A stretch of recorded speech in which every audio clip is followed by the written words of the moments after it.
Recording.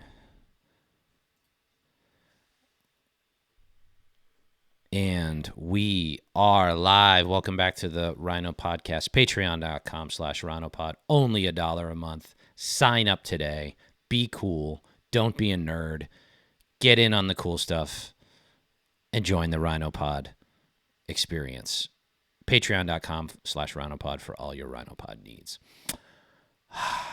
Caitlin.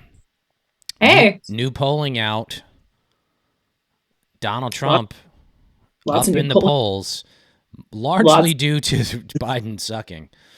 My God. If the election were held today, Trump would win it. But, you know, it's early March, so the election is not held today. Very true.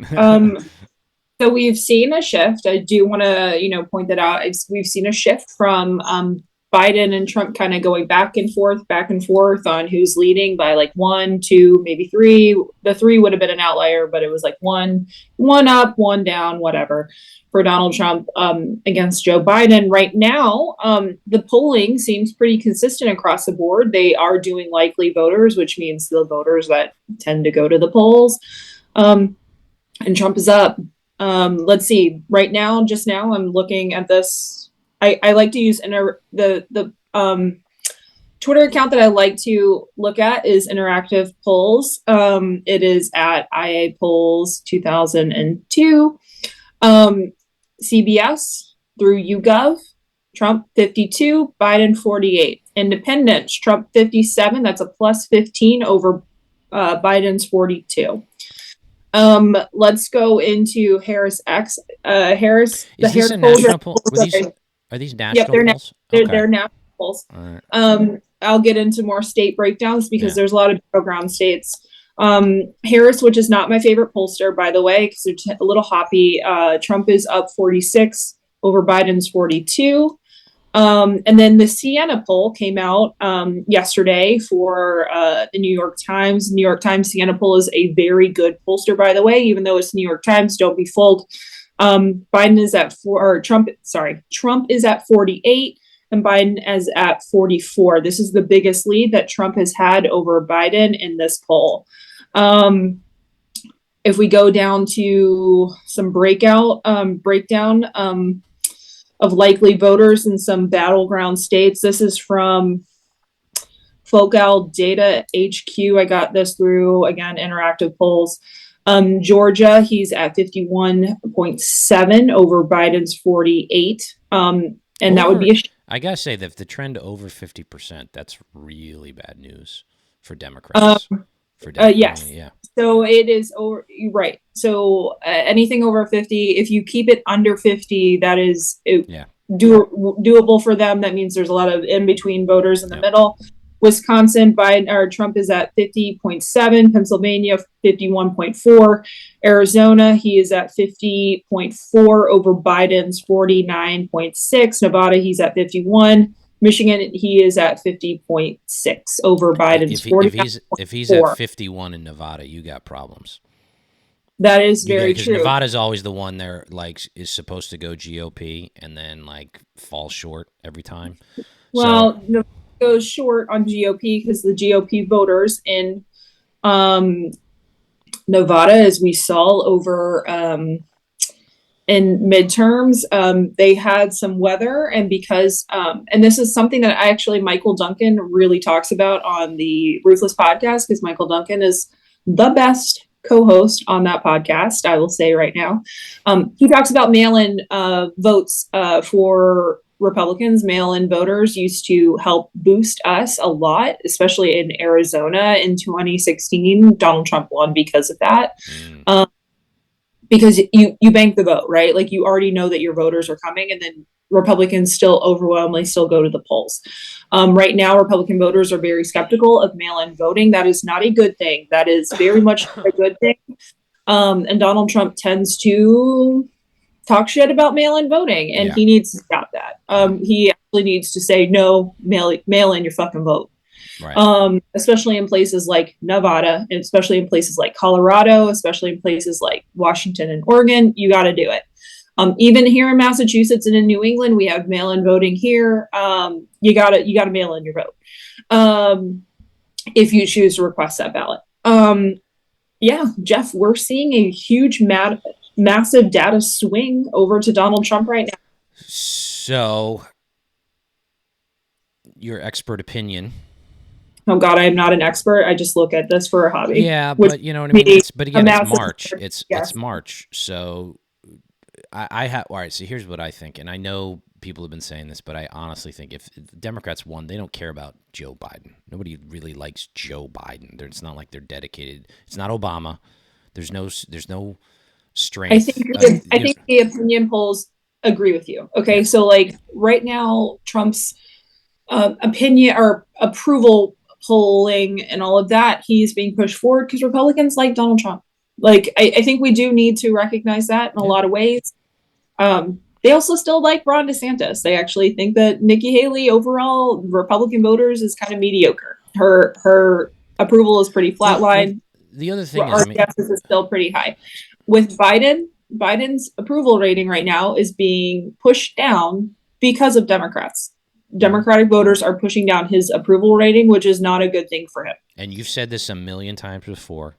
What always happens though in November? They come home. That's my exactly.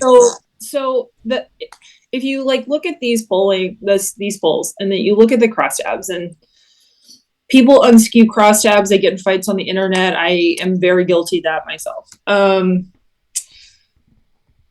I think that Democrats just always come home. My concern is that if Donald Trump is on the ballot, they will vote for Joe Biden as a fucking zombie in order to beat him. Yeah. That they just do. Like, you know, Dems, my entire life, I will say this, you know, my own grandmother was a yellow dog Democrat in the South. Okay. She voted blue no matter who. And, they get to the polls. My grandmother, my Republican grandfather used to drive my yellow dog Democrat grandmother to the polls. She died saying that, you know, she had already, she died knowing that she was going to vote for Al Gore if she made it through the year. Like I hate saying it like that. And my grandfather would have voted for, obviously George W. Bush, if he had made it through the year. But like, this is what they do. They will crawl over broken glass on their knees, and you know they would take war wounds in order to get to the polls to vote for the Democrat, especially if it is Donald Trump. And you're already seeing. Sorry, this is my last point. You're already seeing voting campaigns come out. Reformation just did one with Monica Lewinsky, and it was actually fucking awesome. She looks fabulous, by the way. They're already starting. The campaign hasn't even started yet. They haven't softened up Trump. There'll be a lot of January 6 ads. There'll be a lot of. They have hardly spent anything, and Biden is sitting on it. So Biden and the DNC are sitting on a massive war chest. The question, this will lead us to a lot of things. I mean, they'll attack Trump, obviously. The thing that I'm curious about, and I mean this, is if the numbers don't change and they actually do start to get nervous. The conventions this summer, the Republican convention is first, and then a week later is the Democrat convention. And if the polling does not change, like I said, the Democrats, I don't think, care about Joe Biden. They care about winning. I would not be surprised if they just say, okay, we're not going to do a thing. Everybody's like, well, we need to invoke the 25th Amendment.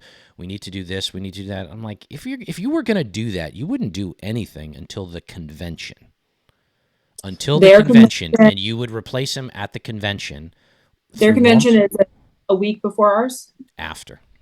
Oh, it's after. Okay. Sorry. That's why, and that's really important because the Republican Party will nominate, looks like Donald Trump, assuming. Once he's the nominee, that's kind of it. Something dramatic has to happen, and then a week later, once Trump is locked in, they put some other person in there. Look, am I saying it's going to happen? Definitely, no. I can't bet on that because they may just like limp along and just not have the not be able to get themselves together. But I would not be surprised. I would not be surprised if they replace him at convention, because that would be the place to do it. It wouldn't be beforehand, unless he were to Biden were to have some massive health emergency. But which is, I'm not saying that's definitely going to happen, but certainly the odds. I mean, look at the man. I mean, he can't function at this point. So what we can talk about, like, some current events this week. He went down to the border with Democrats. Donald Trump went down to the border as well. If you're comparing the two, I watched a small clip of Biden at the border. He looked frail. He looked confused. Yeah. He looked like he needed help to walk around. It was a PR disaster. I'm sorry. Like, one of the biggest things that we look at in polling, and again, I'm not an expert on this. I just like to look at what people are saying, right? They're saying his age matters. Like, they're saying that his age matters, and it does matter. We're seeing that reflected in the polling. And how many times can you scream January 6th while we're looking at Biden and he doesn't look like he knows where he is. Yeah. Well, do you seriously, and I'll bet this, do you think he could make it through a 25-minute convention speech? I mean, in front of tens of thousands of people at an arena? I think that there's no way he can make it through that. Like, when he needed to speak on the special prosecutor report that basically said that he's too incompetent as an old person now for us to prosecute him over the document. Yeah. Oh, and they dragged him out. And they dragged him out, and he got things wrong literally in that fucking speech, and it was a terrible PR move. But I don't know what to say to Democrats. Like, I'm saying this to you as much as possible. Like, you cannot rely on this anymore. Donald Trump is clear. There's been a clear shift to Donald Trump in the polling. Like, you people are not fucking stupid. Like, Biden does not look like he's got a handle on this. Like, he doesn't. Like, no one thinks this anymore. Like, the polling is shifting to Trump. Like, and it's shifting to Trump for a reason. First of all, it's because Biden and the Democrats really refuse to do anything regarding, like, the border and, like, even, like, smaller policy. Like, I'm sorry, but, like, people don't want to talk about, like, the electric vehicle movement and, like, your subsidies, or student loans, or that. Bill Maher had a segment. What's her name? On Real Time last night, where they're talking about polling in Michigan. Dr. Phil's on. Her name is Beta. I think I saw the clip, but yeah, it was on Red's Stephen Miller's Twitter page, and she's like, no, the reason why he is currently losing in Michigan is because the EV market is currently really, really awful for auto workers in Michigan. It's not because of Dearborn, it's because of this. Like, I don't understand how Democrats are not putting these two things together. Like, their policy position is causing these downstream effects of, like, because they've taken this, like, hardcore, like, environmental position, and then, like, you're wondering why you're losing people in Michigan. Like, these are auto workers who have one skill, and you're not really helping them to do other things. You're promoting, like, electric vehicles, which I don't think is a bad thing. But you're also not doing anything else to, like, really promote electric vehicles if we're still, like, getting our electricity from the grid. That's another story. But yeah, like, you can see the shift. Like, you see the shift in Pennsylvania, you see the shift in Michigan, you see the shift in Wisconsin. Those are three states that Biden would have to, but these two states that went for Biden in 2020 that sealed his victory, Georgia and Arizona, they're shifting back to Trump. And it is because Biden has not fulfilled promises, like campaign promises, and he's really clowned around. Like, I don't really know what else to say there. And, Donald Trump, for the most part, who is his own worst enemy, he hasn't been really harping on stolen election and his rallies that hardcore anymore, and they're not really put on like CNN or MSNBC. These rallies are not really where they have in the past. They have been really showcased on these channels. They're not really that. Donald Trump is talking about immigration. These are kitchen table issues. Immigration does affect everybody. When you look at the border and you see, like, Democrats are like, we're at a low right now for apprehensions. Well, the apprehensions should be like 1,000, and they are definitely over like 1,000. Okay, like I remember when We're I only was at in a low for apprehensions because there's so many people to apprehend that they can only. It's like you're limited by the resources. If you know, it's you not are because correct. people aren't coming across. It's because you're not apprehending them. I feel like, yeah, like the thing is like Dems they're not getting this, right? Because they're allowing policy and what their policy preference to put wool over their eyes. Like, people don't like seeing that. They don't like seeing people cross over the border. And I don't know how to tell you all this, but stay in Mexico was a good policy. And Biden on day one decided to get rid of that policy. Mm-hmm. You know, how many Democrats are very good at shifting blame. They'll shift blame, but I think on this one, it's not working. It is not working. No, it's some things are transparent to everybody. Right. And it's no transparent. amount of spin is Obvious to everyone that when people cross the border and you're allowing them to do that, and then they get detained, and then their court date is 10 years from now because you refuse to, give funding for immigration judges, that's just that's an open border. Yeah. That's why people use the term open border, because you're allowing people to come here, create a life, and then deport them maybe 10 years down the line. You're not deporting them at that point. And to bring it into, our second topic, this is what we have Maura Healey claiming this week, that the border problems are because Republicans aren't acting. It's like, this is nonsense. Nobody believes it. Nobody believes it.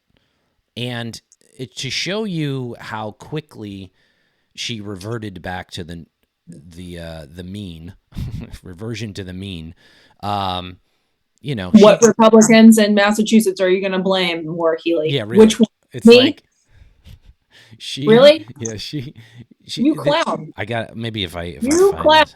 Oh wait. Oh, speaking of, all right, clown. Let's do this. I gotta pull this up. Where is it? I'm sorry that at this. Oh, here we go. This is I gotta put this up on the screen here. You can't see it, but let me let me do this. It's on screen right now. Somebody did this on Twitter. It's fantastic. And you'll see it on the final episode where they photoshopped or CGI'd clown makeup on Maura Healey while she's blaming Republicans. I have it on my likes. If you scroll down a little bit on my Twitter page, it's beautiful. It's beautiful. Like that. It's just an absolute clown show that she is engaged in. And we got to get her out of office, folks. This person, first of all, ran against topic number 2. The other clown show that we have in MassGOP, Jeff Deal. Jeff Deal has been... Who used to not be a clown, by the way. He actually used to be a serious person. He was less clownish. Less clown, but in reality, this was always the case. So Jeff Deal, back before he became a conservative Republican, air quotes, he supported Joe Biden. Well, at least we assume it's Joe Biden because it was either Hillary or Obama. Because in 2008, he pulled that ballot and voted for one of them.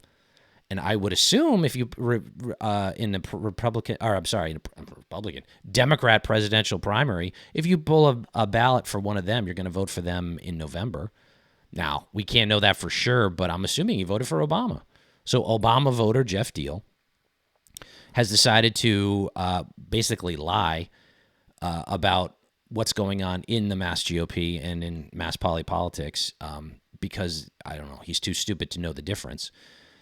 Going after Howie Carr, who he owes money to, saying that the MassGOP paid off Howie Carr, which is nonsense because they are paying him $500 a month because the party owes Howie money, and they owe Howie money because of Jeff Deal. Now, this guy, like, this is the level of stupidity we have. This guy lost by more than 29 points to Maura Healey. Maura Healey, who just ran a basement campaign, didn't have to do much to beat him, and still beat him by 29. And none of her policy preferences really came out in that campaign. And she was a smart campaigner because she was like, no, all the progressive stuff, I'm just going to bury it. Well, now it's all coming out in full force. You know, she's for open borders because she just wants more money to have them stay here. And again, open borders is when you literally don't enforce border law. You allow people to come in, and then they have a court date down 10 years down the line, and you're not deporting them after that point. I mean, we literally had I don't usually like go into like this, but like a girl got murdered on UGA's campus, the first murder on their campus in 30 fucking years. And she got her head smashed in, and she had called the police. And this guy had been arrested in New York City. Yeah. He should have been not even allowed in our country. Yeah. First, he should have been deported in New York, but he's not. Why did he not get deported, Jeff? What about New York City is special compared to maybe even Atlanta? They are a sanctuary city. What is Boston? A sanctuary city. And she got her head smashed in running. No, a nursing student died because an illegal immigrant killed her, murdered her, and she called police. Do you know what the mayor of Athens, Georgia, said about this? Do you know who he blamed? I do, but I'd like you to tell the audience. He blamed Donald Trump. He blamed Charlottesville, Virginia, that incident that happened there. He blamed Republicans. He blamed all of them for her death. I'm sorry, but if we had had a closed border and we had sane immigration policy, we still had stay in Mexico. We had deported this dude on the first instance when he was arrested in New York City. He would have not murdered this girl. Yep. It is horrifying. And Democrats can't even talk about her. Can't even talk about this without blaming everybody else, instead of saying, what can we do to make sure that this doesn't happen again? He should have been deported on the first instance after arrest. He should have never even been allowed in the country. Yeah. He murdered her. These elections have consequences. They do. And to bring it back to, I guess, our second overall topic, you've got to get more Republicans elected, folks. We've got to do that. It doesn't even matter if they're moderate, guys. Don't even pull the RINO shit. Yeah. If they have an R behind their name, we need to elect them. I'm done with this crap. The mayor of Athens blaming Republicans for this is evil, you know. Maura Healey blaming Republicans is a joke. It's clownish behavior, unserious behavior, and we need serious people to make these decisions. And on Tuesday, March 5th, the battle going on right now between talk radio online is between normal people like myself running for state committee and kooky people who lose and make excuses. And they think that their failures are actually victories. They're a joke. It's like you remember when people were like, we're tired of the moral losses, right? With like Romney and all that other shit. Remember when Romney lost in 2012 and everyone's like, we're tired of the moral losses, you know? Well, how many times can we lose with MAGA? I mean, like, the thing is, it's like Donald Trump is like running, like he's staying on target for a lot of his, I will say this, he's talking about Laken Riley's murder. Like he's talking about, but how many times are we putting up like losers who lose constantly in these elections? It's like Carrie Lake in Arizona. Like, why are we putting her up? Don Bolduc. Donald Trump doesn't have any, like, I won't say coattails because it depends on the candidate. But like disciples of Donald Trump don't get elected. They don't. Dr. Oz lost. Kerry Lake lost. Don Bolduc lost. I mean, that still are endorsed by Donald Trump. I will say this: the candidates that are endorsed by Donald Trump but don't look like they bow down to him, they tend to do better electorally and look like they're independent of him while still receiving that endorsement. That's the difference. Do better electorally than these like sycophants. Yeah. Like I'm tired of hearing from Kerry Lake. I'm tired of hearing it. I look at polling for Arizona, and the thing is like Trump needs to win Arizona in order to beat Biden, but it looks like she's going to be the drag on the entire ballot. She's going to drag it on him, even though he's starting to poll well in the state. That means that people are going to vote for him and then vote for Ruben Galago. Like that makes no fucking sense to me. Like. What I understand that Steve Dean's over at NRSC has got his, hands tied, other stuff, but like, why are you running? Why? What's the point? Well, look, they think that they've gotten. I mean, we've also the stuff you think you forgot. Well, we've experienced this in Massachusetts. Jim Lyons, the failed previous chair of the party, started off with $700,000 in the bank. Managed to whittle that away to a negative $600K in debt. Lose election after election. Blame others. Excuses after excuse. And the people who are running against the current, normal slate of candidates, definitely, as opposed to these absolute kooks on the other side.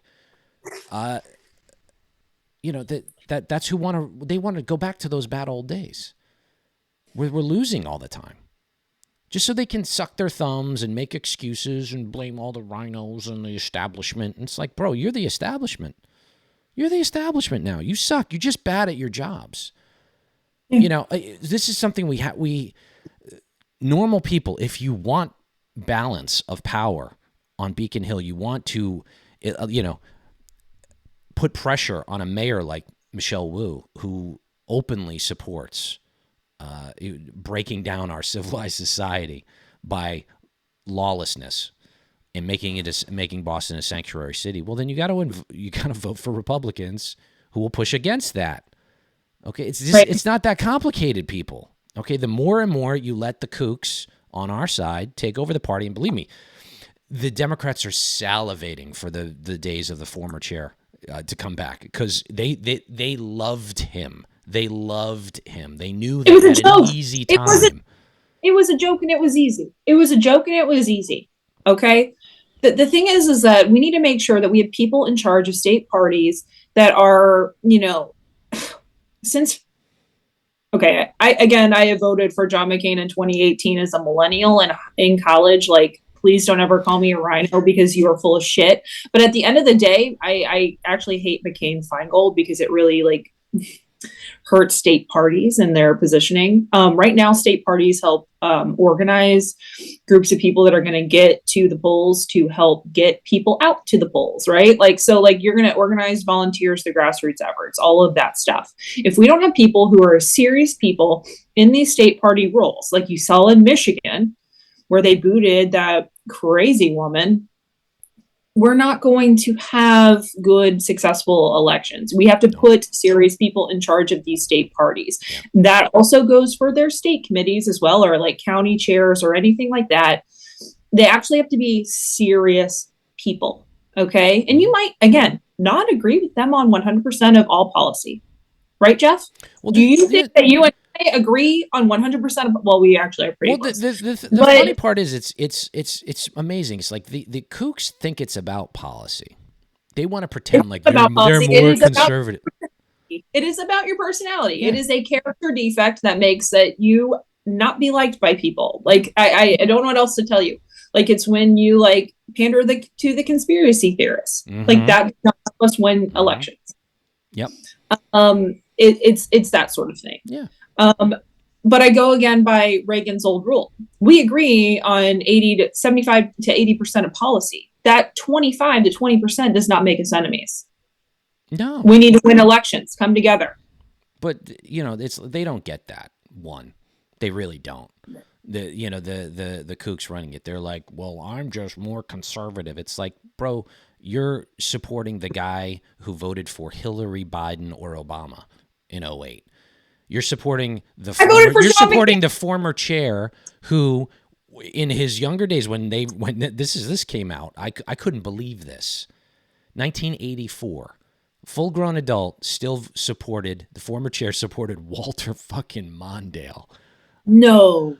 I mean, like, I was a kid. I wasn't old enough to vote for Reagan in '84. But, like, if you didn't vote for Reagan in '84 and you voted for Mondale instead, like, go away. Go away. Like, my parents both voted for Reagan both times. Yeah. My dad was a Reagan Democrat. Reagan won Massachusetts. Like, don't come to me with conservative. Like, this podcast is the most popular conservative podcast in the state. Period. Full stop. Those who are conservative and Republican in this state watch this show. Done. Listen to this show. Done. We're conservatives. It's not about conservative or not conservative. It's about normal versus crazy. Losers. Guys, I'm from a hard red state. I don't know what people are talking about. Like, I just want to win elections here. Like, the thing is like, I don't worry about Kentucky. They'll eventually have a Republican governor again. Mitch McConnell's, kind of moving on to next phase, not being a minority leader after November, which people will actually miss him. They don't realize he can't do the job anymore. It's clear. He's actually done the right thing and step aside. Get it? I do have my opinions on who should be the next episode Republican leader, and it should not be. I will say this right now because Rick Scott's going to make an announcement this week. It should not be him. No, I don't think it should be him either. But anyway, we will talk about that down the line because that's going to be an upcoming battle. But at the end of the day, like, we need to win elections. Like, that's really all it is about. Like, so we don't have to deal with Laken Riley's murder by by an illegal immigrant. Because New York City decided to be a sanctuary city. You know what? Eric Adams in the New York City Council, they can unsanctuary that city tomorrow. All it takes is a vote. That's all they have to do. They won't because look, the people when they say bitch about like immigration policy and them getting migrants from Texas because Abbott sends them up there, because Ron DeSantis sends them up there. I'm not listening. I'm not going to watch your crocodile tears. I'm not going to hear it. Yeah. Go bitch to Joe Biden. Joe Biden is the president of the United States, and he is what was it? What Obama used to say? A phone and a pen? He has a phone and a pen. Mm-hmm. He could handle a lot of things right now with a phone and a pen. Why don't you do it? The very answer is very simple. They need people because blue states and blue cities are bleeding population because of the bad policies. The raising the minimum wage to absurd levels, inflation, high cost of living, high crime. People are moving away. They're done. And they need to, when the next census comes around, they need, in order to get proportionality and money, they need more people to be here. So they need voters. They need voters to shore up their block. So that's why it's like Maura Healey's asking for more and more money. It's not like more and more money to deport anybody. It's to accommodate them. Yeah. And supporting insane ideas like driver's licenses for illegal immigrants. Like, this is bonkers. It's bonkers. But we have that here because Jeff Deal lost by 29 to a clown show. And it's like you have. And they took down the serious person who could have blocked this. Yeah. They took down Charlie Baker for literally pettiness. Like, why? We can be perfectly honest about that because clients didn't like Charlie Baker. They're stupid people. They're stupid people. And he took someone down that he agreed with on 80% of policy because of pettiness. I don't want to give him credit. Well, hang on, wait. We can't give him credit for that. It was 8 years. I don't think Baker wanted a third term after COVID. Honestly, I thought he just was like, I'm not dealing with this. Well, yeah. Well, why would he want to deal with this? Well, yeah, but I don't want to think that them thinking that Jeff Deal took down Charlie Baker. Like, that did not happen. Like I gotta, because it's like I think Charlie Baker left on his own terms, but I think that also with that, the state party was super hostile to Charlie Baker, and he actually won election. Yeah. No, it would have been harder because the old chair. I don't think Jeff Deal scared Charlie Baker out of the way. I think that the state party was being super antagonistic to the person who wins elections, and that is stupid. Yeah. No. The old chair was an idiot. And the people who support the old chair are running again on this slate of candidates. And if you want normal candidates, go to @HowieCarShow and go to the pinned tweet. It's a list of the candidates that you should vote for across the state. Because, look, we can go back to the clown show. It's possible. But it'll just be worse. These people are not serious. It's a joke. You got people, you got Deal who's right now ranting on Twitter about like bills and invoices that he owes at the state, just dipshittery, just utter dipshittery. And this is all you're going to get. This is all they can only punch with inside the party because nobody listens to them. Nobody gives them money to run real campaigns. They're jokes. So if you're like a conservative, if you're even a moderate Republican, you need normal people running the party, like me. If you want the kooks, you want the crazies, that's an option too. But the list of the normal people who will get Republicans elected, start to restore balance in Massachusetts, the whole list is on Howie Carshow's Twitter, or just go to the HowieCarShow.com for that. Howie's endorsed me because he can't stand my opponent. He can't stand my opponent. Like, people ask me, it was funny.